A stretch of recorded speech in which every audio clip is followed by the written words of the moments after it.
আমি সবচেয়ে স্পেশাল যেটা ঘোষণা দিব, আমার একটা ফ্যাশন ব্র্যান্ড আছে কিউট অ্যান্ড ক্লাসি, সবাই জানেন, সেটা আবার নতুন করে ওপেনিং করতে যাচ্ছি ভেরি সুন।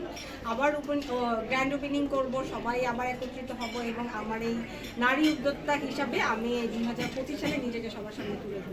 এর পাশাপাশি পরিকল্পনা কি 2025 নিয়ে? পাশাপাশি পরিকল্পনা আমি আমার পড়াটা চালিয়ে যাব, হাফিজি পড়া, আর হচ্ছে গিয়ে আমি আমার ভালো কাজকর্মগুলো চালিয়ে যাব, আর সবার সাথে মিলেমিশে থাকবো। কোনো হাফেজের কারণে বা তার পরামর্শে কি হাফেজি পড়া হচ্ছে প্রিয়াঙ্কার? হ্যাঁ, না, এটা সরাসরি বললে ভুল হবে। আমার নিজের ইচ্ছা শক্তি ছিল, ছোটবেলা থেকে আমার ইচ্ছা ছিল, বাট পছন্দের মানুষটার ইনপুটের কারণেই কি এটা হচ্ছে? কারো তো সাপোর্ট লাগেই, তবে আমার লাইফের সবচেয়ে বড় সাপোর্ট একজন আছেন, নাম বলবো না তার।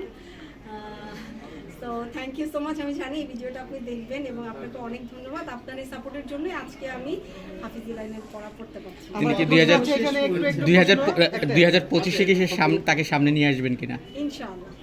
আচ্ছা, বাংলাদেশের কোন হুজুরকে আপনার ভালো লাগে ওয়াজ শুনতে এবং তার ওয়াজ দেখেছেন আপনি ইউটিউবে এরকম?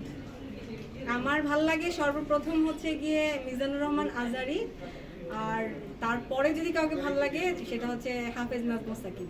আচ্ছা, কার আউটলুক বেশি ভালো লাগে দেখতে ভালো লাগে? অফকোর্স মিজানুর রহমান আজহারি, উনি হচ্ছেন আমার একজন স্বপ্নের পুরুষ, স্বপ্নের মানুষ, আর ওনার প্রতি আমার অনেক মানে আমি ওনার মানে বয়ান বা ওনার কোনো কিছুই আমি মিস করি না।